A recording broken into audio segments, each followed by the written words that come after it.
Je suis Tatiana Rejdakian, femme en chemin, mère dans la chair, astrologue par la voix du corps.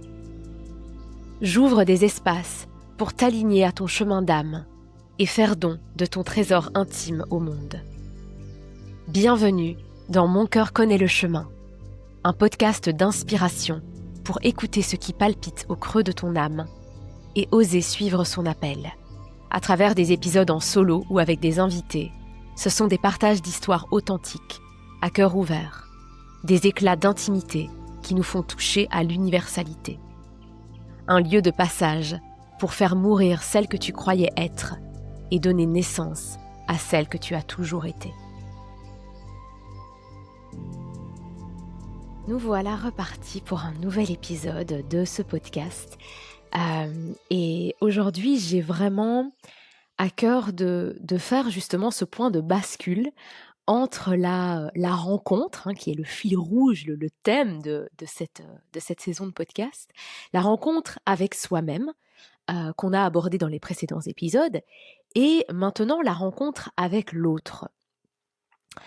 Et du coup, on a pu voir dans les précédents épisodes comment est-ce qu'on pouvait se connecter, notamment grâce à Chiron, à cette partie vraie, authentique, brute à l'intérieur de soi.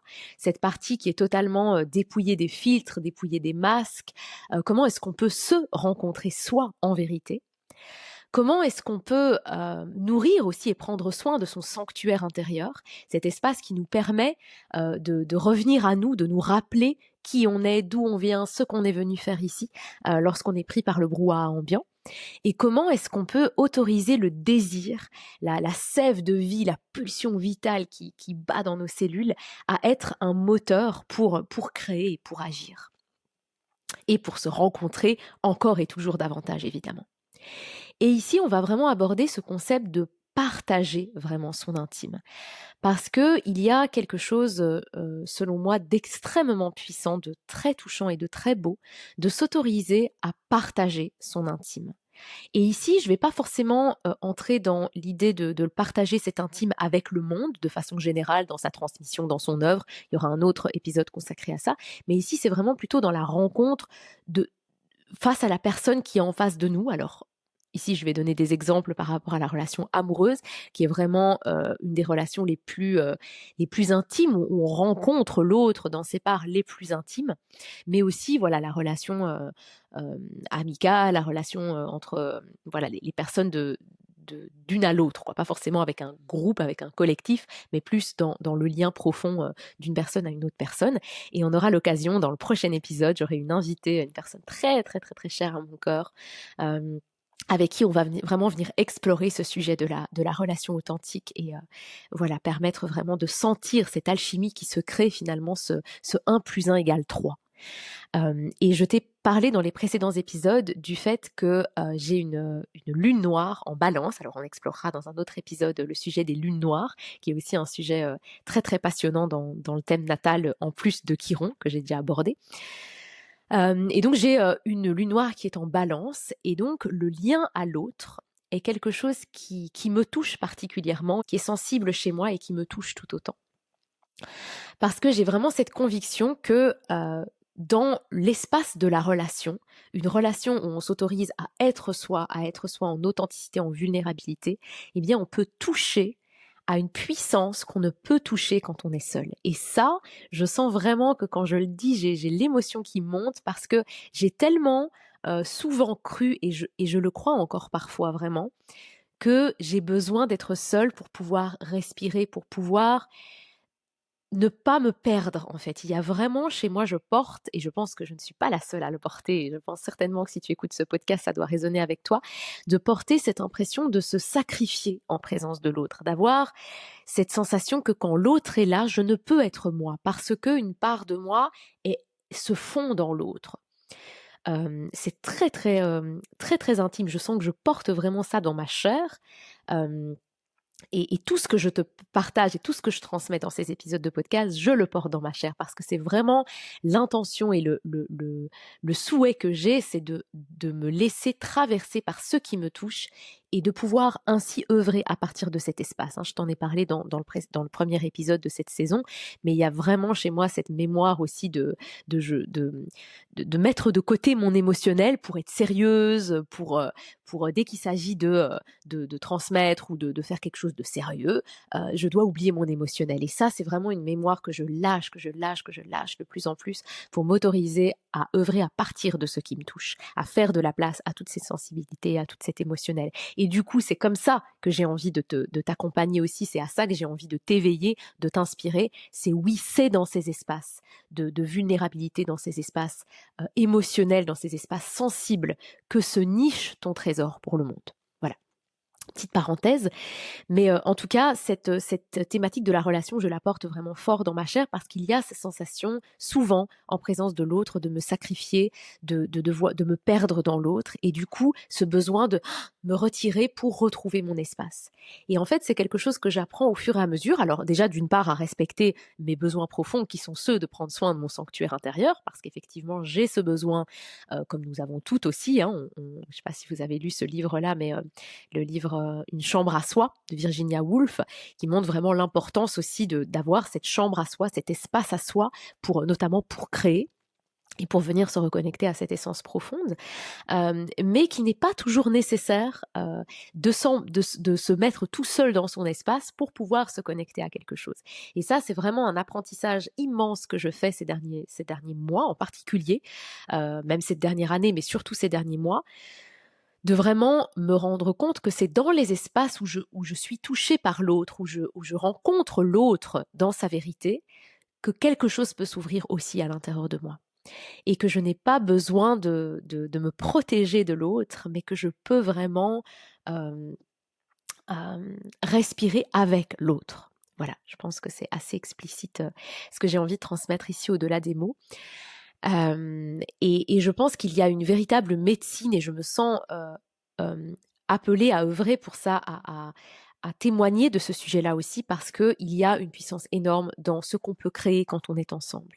Et ce 1 plus 1 égale 3, il y a vraiment une autre magie qui est touchée de par les deux individus de la relation et le fruit de cette relation. Et c'est d'ailleurs quelque chose que j'adore explorer, que j'ai eu l'occasion de recevoir pour moi-même, mais et avec ma fille notamment, avec mon compagnon aussi, avec une amie, avec des amis, de recevoir cette lecture du thème natal, hein, j'en parlais, ce thème natal comme étant vraiment une fenêtre de notre intime, ou de multiples fenêtres sur notre intime.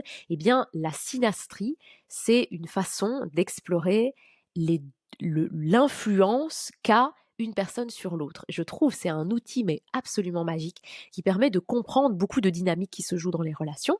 Et ce que je trouve passionnant, et du coup ce 1 plus 1 égale 3, ben, il est vraiment voilà, rendu visible aussi et très concret dans cette approche astrologique, c'est que quand on fait une analyse en synastrie, on va aussi créer ce qu'on appelle un thème composite, où on va, en fait, c'est le thème de la relation. Donc c'est comme le 3, en fait, le plus 3 qui est généré, le fruit de cette union. Et le thème composite donne des informations sur le devenir de la relation, sur les mémoires communes, sur les défis qui sont apportés par la relation, etc. Et je trouve ça extrêmement passionnant.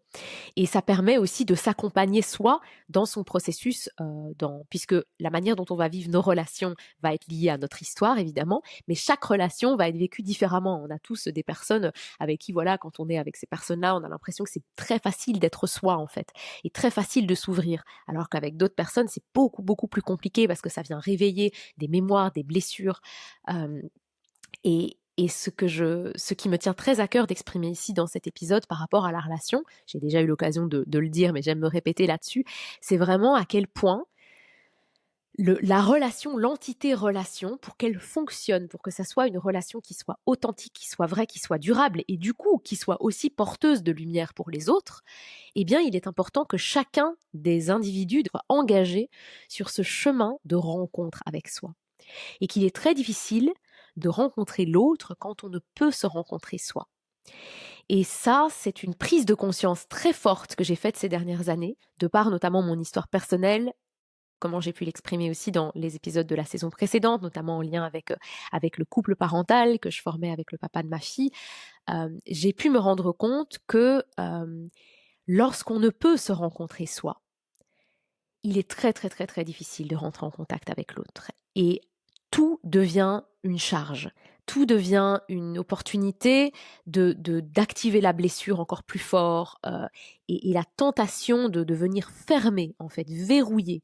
Parce que, hem, il y a chez nous, chez l'être humain, ce besoin de sécurité. On a besoin de se sentir en sécurité dans notre relation. Et quand on ne peut se sentir en sécurité parce il y a trop de blessures qui sont réactivées, il y a trop de douleurs, il y a trop parfois d'irrespect aussi du chemin de l'autre parce que comme nous ne sommes pas capables de nous rencontrer nous-mêmes, eh bien l'autre qui essaye de se rencontrer soi vient nous activer, nous blesser tellement, venir nous mettre en miroir en fait parfois en horreur même ce qu'on ne peut s'avouer soi-même, eh bien, il y a une fermeture. Et je le vois encore tous les jours, pas dire tous les jours, mais en tout cas avec les personnes que j'accompagne dans les espaces que je facilite, à quel point il est si facile en fait de se fermer quand ça blesse trop fort. Et le plus beau cadeau qu'on puisse faire pour toute relation, c'est vraiment de cheminer soi, de faire ce travail de rencontre avec soi et d'accepter de lâcher prise. On ne peut contrôler comment l'autre va réagir et le chemin que l'autre va suivre. Et oui, il arrive des moments où effectivement, il y a un point de bascule où la relation arrive à une fin parce que, voilà, le point de rencontre n'a pu se faire et c'est ce qui est arrivé, dans la relation avec le père de ma fille. Hem, mais j'ai vu aussi et j'ai été témoin de relations où il y a un autre point de bascule qui opère, un réveil soudain où chacun, en fait, est prêt à se rencontrer soi et à travers l'autre, le miroir de l'autre nous aide aussi à nous rencontrer nous-mêmes. Parce que ça, c'est une croyance, je trouve, qui est souvent portée un peu voilà, parfois dans ce milieu, c'est il est important de s'aimer d'abord soi avant de pouvoir espérer, par exemple, rencontrer l'amour ou quoi que ce soit. Et en fait, je suis pas tout à fait d'accord avec ça, personnellement, parce que je pense effectivement qu'il y a un travail à faire sur soi avant de pouvoir entrer en relation avec l'autre et que si on n'est absolument pas conscient de son chemin, on vit une vie où on est gouverné à chaque seconde, chaque parole qu'on pose, on est gouverné par nos blessures, par nos traumas.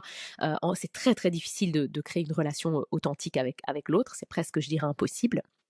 Donc il y a ce chemin à faire de soi à soi d'abord, d'une certaine façon, mais il n'est pas du tout nécessaire qu'il soit abouti. D'ailleurs, il ne sera jamais abouti.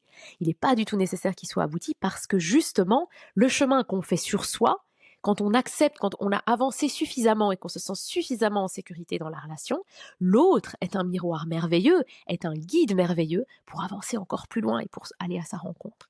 Et donc c'est vraiment une histoire d'aller-retour. On se rencontre soi, on rencontre l'autre, on se rencontre soi encore plus fort, on rencontre l'autre encore plus fort, et c'est vraiment un va-et-vient comme ça.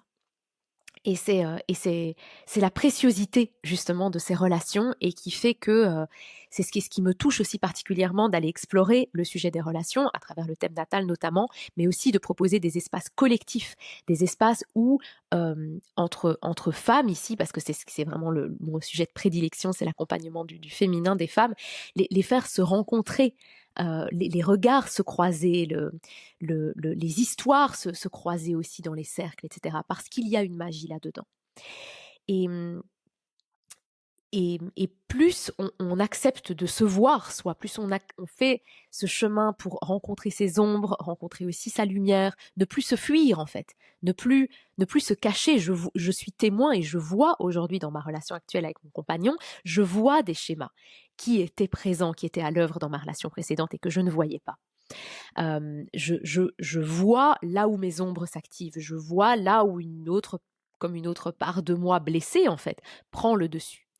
Et c'est ok, on est humain et c'est ok surtout dans la relation amoureuse, parce que la relation amoureuse et la relation notamment aussi avec ses enfants, est la relation qui nous touche au plus profond de notre intimité, parce que c'est celle qui est vécue dans le quotidien, c'est celle de tous les jours, c'est celle qui vient nous activer aussi le plus. Et ce sont dans ces espaces-là qu'on a le plus tendance à laisser partir nos parts blessées, parce que parfois on ne sait pas juste pas faire autrement. Et, et je trouve que c'est très beau de pouvoir accueillir l'autre aussi et de reconnaître qu'il a agi à partir d'une part blessée, parce qu'on sait qu'il a aussi cette capacité à faire ce travail, à se remettre en question, à venir utiliser toute source de conflit, toute situation qui est venue créer une activation, que ce soit par la colère, la tristesse, etc., la sensation d'être rejeté, trahi, abandonné, qu'on utilise ça comme un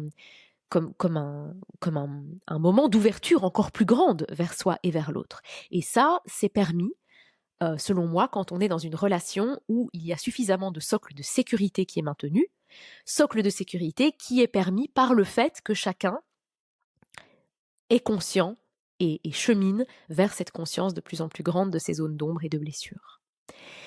Et, et je reprends mes petites notes ici par rapport à justement à ce fameux chiron qu'on a vu du coup dans ce guide qui nous connecte aussi à ce qui nous touche. Eh bien, il y a une phrase dans ce livre de Catherine Castagnier justement sur Chiron et sur l'axe des portes qui nous dit que la clé est de se laisser pénétrer par les énergies du signe de Chiron jusqu'au plus intime de notre cœur.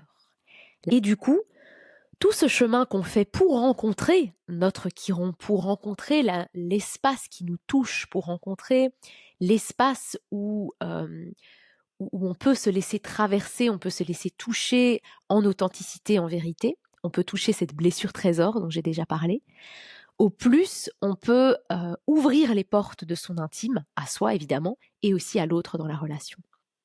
Ça, c'est vraiment quelque chose que je trouve extrêmement, extrêmement précieux. Et, et j'avais à cœur de te partager justement quelques exemples, notamment dans ma relation amoureuse par exemple. Et je vais faire la référence de nouveau par rapport à cette synastrie. En fait, dans notre thème composite avec mon compagnon, on a un fond du ciel, donc une mémoire commune en Verseau, qui est une mémoire de coupure, de déconnexion. Le Verseau, c'est vraiment dans son ombre, c'est un signe qui est très froid en fait, et qui fait vraiment cette coupure radicale, ce rejet finalement. Et donc, comme si on portait cette mémoire aussi du rejet de l'autre. Et on a pu observer que dans des situations, parce qu'on n'est pas vraiment un couple qui avons des gros conflits, enfin voilà, on fonctionne pas forcément avec des grosses joutes verbales, etc. C'est pas notre mode de fonctionnement. Mais quand quelque chose est activé et blessé, il y a une coupure qui se fait, une distanciation, une déconnexion. Et chez moi, ça a été très douloureux de vivre ça parce que ça vient réactiver vraiment les blessures, notamment les blessures que je porte par rapport au masculin, par rapport à la place de l'homme, du père. Et il y a vraiment quelque chose, ça me fait revenir dans un état de petite fille où je me sens tellement vulnérable. Et ça a été tout un chemin de reconnaître déjà qu'est-ce qui est en train de se passer et reconnaître que c'est OK à un moment donné de faire chacun son chemin, de se dire OK, là, il y a quelque chose de trop grand qui est activé, on n'est pas prêt en fait à entrer en lien à nouveau. On a besoin de processer, chacun connaît son mode de fonctionnement, c'est ce dont il a besoin pour processer ses émotions, pour nettoyer finalement ce qui est en train de se vivre et pouvoir petit à petit revenir vers l'autre et choisir le lien, choisir l'union, ne pas choisir la séparation. Et donc évidemment, si je porte dans mon couple actuel cette mémoire de séparation, de nouveau, j'œuvre à partir de ce qui me touche, je transmets à partir de ce que je suis et ce qui touche mon intime. Et donc forcément, je porte ce message très fort de dire ne choisissons pas la séparation, choisissons l'union. Et je sais où est-ce que ça a mené pour moi dans la vie de choisir la séparation. Alors je ne l'ai pas choisi en conscience évidemment, il y avait d'autres choses qui étaient à l'œuvre, mais je sais qu'est-ce que c'est, je sais qu'est-ce que c'est de laisser sa vie être gérée par ses blessures et ne plus voir comment est-ce qu'on peut entrer en lien. Et donc c'est dans ces petites disputes du quotidien, dans ces petites zones où on est activé, qu'on peut délibérément revenir de nouveau à l'espace de son sanctuaire intérieur, reconvoquer aussi notre chiron intérieur et se ramener et rechoisir le lien, rechoisir l'union. Et aussi pouvoir, dans ces moments-là, se sentir suffisamment en sécurité que pour dire, OK, là, je reconnais ma part de responsabilité dans ce qui s'est passé, j'ai pris soin de ce qu'il y avait à prendre soin, j'ai soigné tout ça, je sais comment est-ce que je vais pouvoir faire en sorte que ça ne se reproduise pas, parce que bon, c'est parfois facile de dire, OK, j'ai été activé, je nettoie, et puis on est activé 1000 et une fois sur la même chose. Alors, ça va revenir évidemment, mais parfois il y a des choses qu'on peut mettre en place aussi et communiquer à l'autre pour que ça ne se passe plus de cette façon-là. Et c'est important aussi de reconnaître là où quelque chose n'a pas été OK. Là où une limite, par exemple, n'a pas été respectée par l'autre. Là où l'autre a dit quelque chose qui n'a pas été OK pour nous, ou a fait quelque chose qui n'a pas été OK. Et c'est s'autoriser à le nommer. Ça aussi, dans la relation, pour que ce 1 plus 1 égale 3 fonctionne, et on en parlera dans le prochain épisode avec mon ami, mais il est important de nommer et de communiquer les choses, de dire quand quelque chose ne va pas, de dire quand on n'est pas d'accord avec quelque chose aussi, et de sentir qu'on peut être accueilli dans cet espace-là. C'est extrêmement précieux. Et il y avait un texte que j'avais envie de te lire justement dans... Alors, tu peux le recevoir dans le lien, dans l'idée de la relation amoureuse, mais ça peut aussi être tout à fait possible dans le lien avec tout autre type de relation. Mais voilà, je t'invite vraiment à te laisser pénétrer, à te laisser traverser par ces mots pour ressentir la puissance du nous. Et en quoi la rencontre avec soi vient nourrir le nous. Et en quoi la rencontre avec l'autre vient nourrir le soi. Il y a toi, il y a moi, et il y a nous. Ce nous qui est un espace sacré. Un espace où rien d'autre ne nous est demandé qu'assumer. Assumer pleinement qui on est. Assumer pleinement ce à quoi on aspire au plus profond de notre cœur et de notre âme. Il ne s'agit plus de contrôler l'autre, de savoir ce qui est bon pour lui, ni même de voir le potentiel qu'il habite. Il s'agit juste d'être profondément et inconditionnellement authentique à soi. De faire confiance que cet amour n'est pas le fruit du hasard, mais le plus merveilleux des miroirs. L'essence de l'autre et ses aspirations d'âme étant exactement ce dont on a besoin pour se rapprocher de notre essence profonde. Grandir ensemble, s'élever ensemble. L'engagement de rester fidèle à ce qui vibre au plus profond de soi. Parce que oui, grandir ensemble, s'élever ensemble, c'est d'abord et avant tout un engagement envers soi. L'engagement de rester donc fidèle à ce qui vibre au plus profond de notre cœur. L'engagement de rayonner le plus vrai de soi, le plus brut de soi. Nourrissant l'espace sacré du nous d'une telle force d'amour qu'ensemble, nous pourrons donner vie à notre mission d'âme, en regardant dans la même direction, qui n'est pas celle de l'autre, qui est celle du cœur, de la source de vie qui toutes et tous nous relie. Je te laisse méditer ces mots, cette puissance du nous. Je crois que ces mots se passent d'explication, ils se ressentent, ils se vivent, ils se captent. Et avant de clôturer sur ce sujet et donc de te proposer de vivre dans l'épisode prochain vraiment un exemple vivant de cette alchimie qui est créée lors d'une relation authentique et vraie et brute, je voulais te parler de revenir sur un point que j'ai mentionné au début de l'épisode, qui est celui d'avoir cette peur de se perdre dans l'autre, dans la relation.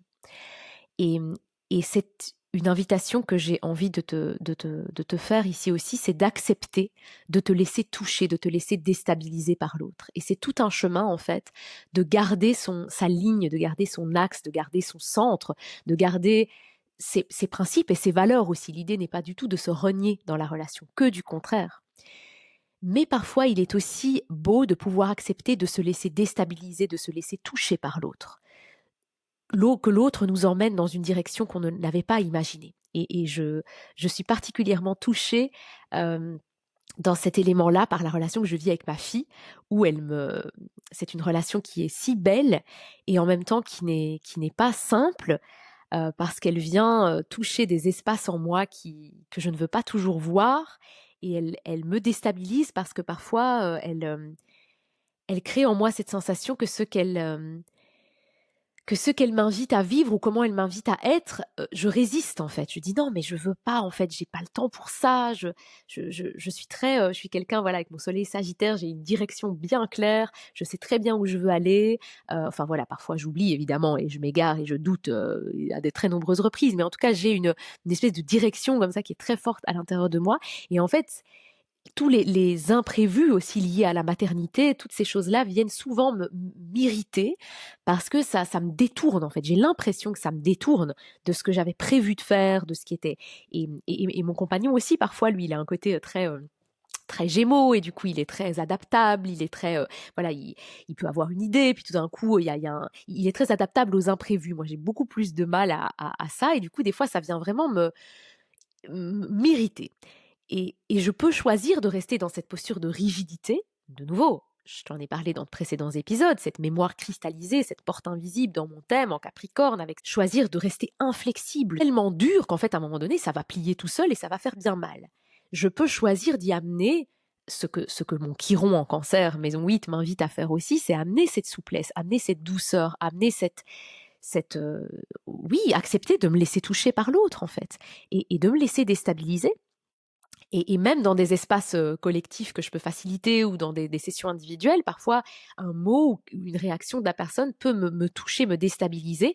Et c'est comment est-ce que je compose avec ça? Comment est-ce que je ne me laisse pas écraser et je ne reste pas non plus complètement inflexible en me disant mais non, en fait, je tiens sur mes principes, ça doit être comme ci, ça doit être comme ça, ce que j'ai beaucoup fait par le passé aussi, en réaction évidemment. C'est comme tout, quand on plie trop souvent, quand on se sacrifie trop souvent, quand on se tait trop souvent, quand on endure trop souvent, pour reprendre les mots de Marie-Madeleine dans la pièce de théâtre dans laquelle j'ai joué, quand on endure trop souvent, eh bien à un moment donné, ça explose de l'autre côté. Et donc on incarne cet excès inverse, qui est cette rigidité, cette inflexibilité, cette non, mais en fait, moi je sais ce que je veux, moi je veux si, avec moi ça se passera de cette façon-là et pas autrement. Et c'est ça qui est si déstabilisant dans la relation à l'autre, c'est on se laisse toucher et on est emmené dans des endroits qu'on n'avait pas forcément imaginés. Et c'est pas toujours très confortable. Et, et, et c'est tout l'art, en fait, de pouvoir s'autoriser aussi à s'y abandonner. Qu'on peut être relié à soi tout en étant relié à l'autre, et qu'on peut être guidé par soi, par son guide intérieur, par son maître intérieur, par cette essence divine, par notre programme de vie à nous, tout en acceptant de se laisser toucher par l'autre, parce qu'il n'y a jamais de hasard si l'autre est présent dans notre vie, si l'autre nous renvoie en miroir des choses, c'est qu'on est prêt à les voir, à les recevoir, à les traverser, à se laisser toucher. Et du coup, j'avais envie de te lire un autre texte pour clôturer cet épisode, un texte que j'avais écrit il y a un petit moment déjà, à l'époque où je faisais beaucoup de danse des 5 rythmes, et où il y avait tout un rapport très particulier qui avait été créé pour moi sur cette scène de danse, parce qu'il y avait vraiment des moments où c'était extrêmement difficile pour moi de faire les exercices collectifs, parce que je sentais que je n'arrivais plus à respirer en présence de l'autre, parce que j'avais besoin de me retrouver moi. Et donc, ça a été tout un travail très, très profond grâce à cette discipline de jongler entre l'intérieur et l'extérieur. Et je crois que c'est tout l'art de ce que j'ai envie d'offrir au monde aussi. C'est vraiment j'allais dire cette jonglerie, c'est pas ça, mais ces incessants va-et-vient entre l'intérieur et l'extérieur. Parce que c'est le fil rouge de ce que je propose ici, c'est vraiment se rencontrer soi pour rencontrer l'autre, faire don de son intime, faire offrande de son intime au monde, et ça se fait avec ces mouvements de va-et-vient, en ne perdant pas le contact avec soi, en ne perdant pas le contact avec l'autre. Et la danse est un très bon espace, je trouve, pour garder cette ouverture à soi et à l'autre. Et du coup, ça nous amène aussi à nous ouvrir à cette beauté qui est celle du partage. Du partage de son chemin. Et pour celles et ceux d'entre vous qui nous écoutent, qui peut-être ne vivent pas encore, enfin, on le vit tous d'une façon ou d'une autre, mais ne vivent pas encore cette relation authentique, vraie et durable, que ça soit dans leur amitié, que ça soit avec un conjoint ou avec un enfant, par exemple, eh bien, c'est un chemin qui est accessible, auquel on peut s'ouvrir. Ça demande vraiment d'y croire, ça demande cette foi, cette confiance, cette ouverture, parce que le jour où nous sommes prêts, on a aussi les personnes en face qui sont prêts, qui arrivent à nous. Et ça, moi, je l'ai vraiment vécu, et c'est absolument magique. Parce que finalement, on peut être accompagné, mais très seul. Et on peut être pas toujours en présence physique de l'autre, mais se sentir pas seul, parce qu'on sait qu'on est écouté, qu'on est entendu, qu'on est vu exactement tel qu'on est. Alors, je te lis ce texte, donc je te laisse de nouveau t'imprégner de ces mots, les recevoir, les ressentir dans ta chair. Je suis enfin posée dans cette oasis, mon sas entre moi et le monde. Cet espace vital dont j'ai cruellement besoin, que je ne m'accorde pas assez, parce qu'il y a toujours quelque chose à faire, quelqu'un qui a besoin de moi, ou du moins c'est ce que je crois. Je veille, je guette, je ne lâche pas cette vigilance permanente à l'autre, à ce qu'il ressent, ce qu'il traverse, ce qui l'émeut, le chagrine, le met en colère, le passionne, à ce qu'il pense de moi, du monde, à ce qu'il attend de moi, de la vie, à tout ce qu'il a à m'apprendre, à me faire comprendre. Je prends tout, je capte tout, je ressens tout. Je prends, mais je ne lâche pas. Ce tourbillon m'épuise, me vide, je tournoie, sans jamais parvenir à me poser. Dans chaque espace, dans chaque recoin, dans chaque individu, il y a quelque chose qui m'atteint, qui m'imprègne, m'imbibe. Je ne sais plus quoi faire, je ne sais plus où aller. C'est trop lourd à porter. Je ressens tout si fort que ma seule option est de fuir. Tout lâcher, disparaître, me cacher, pour enfin respirer. Sauf qu'ainsi je suis seule. Je ferme la porte à l'amour. Celui que j'ai à donner et dont mon réservoir est illimité. Celui que j'ai à recevoir et auquel je commence à croire. Quand je me laisse envahir par le monde, je ne suis plus capable d'en faire partie. C'est trop intense, c'est trop douloureux, c'est trop, juste trop. Ma coquille est le seul endroit où je peux aller me réfugier. Une coquille si épaisse qu'elle ne laisse rien passer. On ne me voit plus. Je ne vois plus rien. Je suis invisible, intouchable, inatteignable. Le monde et ceux qui l'habitent me sont invisibles, intouchables, inatteignables. Un statu quo qui a le goût de la mort, où plus rien ne vit, plus rien ne jaillit, où je dépéris seul, épargné mais anesthésié, protégé mais déconnecté. Je ressens tout tellement fort que ma seule échappée est de m'échapper, pour ne plus ressentir, ne plus interagir. Le temps est venu de mettre fin à cela, parce que j'ai choisi la vie, parce que je suis en vie, parce que j'en ai envie. Alors cette question vient à moi. Et s'il existait une autre échappée? Une échappée où je ne m'échappe pas, mais reste là. Où je reste là pour moi, là pour toi, là pour sentir, pour voir, pour entendre. Une échappée où je reste vivante, où j'honore ma sensibilité, mon empathie, mon amour inconditionnel pour l'humain, pour la vie. Une échappée où je ne brime pas mes élans de cœur par crainte d'ajouter encore du trop à celui qui est déjà si présent. Une échappée où je peux respirer en restant en mouvement, où je peux m'écouter en restant à l'écoute du monde, où je peux souffler en restant en présence avec l'autre, où je peux me détendre et continuer à entendre. Oui, une échappée où je ne m'échappe pas, mais reste là. Parce que j'ai lâché le besoin de tout porter, de tout sauver. Je n'ai plus besoin de m'échapper, de me sauver. Et me voici ainsi libérée, enfin sauvée. Dans mon oasis, où le ou est devenu un et, posée et en mouvement, silencieuse et vivante, présente pour toi et pour moi. Je suis libre, tu es libre. Nous sommes sauvés, enfin, unis dans une danse qui laisse place à nos propres mélodies, à nos gammes uniques. Je te laisse recevoir la puissance de ces mots qui, en les relisant dans le cadre de cet épisode, ça faisait un moment que je ne les avais plus lus, eh bien, ils me touchent à nouveau tellement fort et ils me montrent qu'en fait, Chiron était déjà là au moment où j'ai écrit ce texte, ce guide, sa place dans mon thème, c'est ce qu'il m'invite à toucher et à honorer, à ne plus cacher mais à honorer,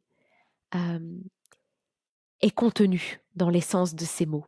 Et je n'en avais pas conscience à l'époque au moment où je les ai écrits, mais ça me vient là vraiment en les lisant à voix haute pour cet épisode. Je me rends compte que les points se recoupent et je trouve ça très beau.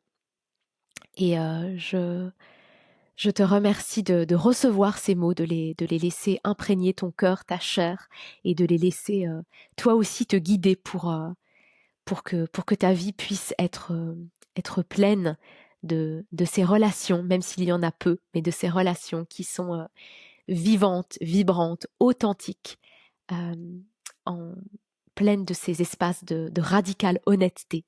Et je te retrouverai dans l'épisode suivant pour que tu puisses être témoin de cette alchimie qui se crée dans l'instant lorsque deux personnes euh, acceptent de s'ouvrir avec cet espace d'honnêteté, d'authenticité radicale. Qu'est-ce que ça crée? Et ce 1 plus 1 qui égale 3, qui peut se manifester et être vraiment un cadeau. Donc merci à toi et à tout bientôt.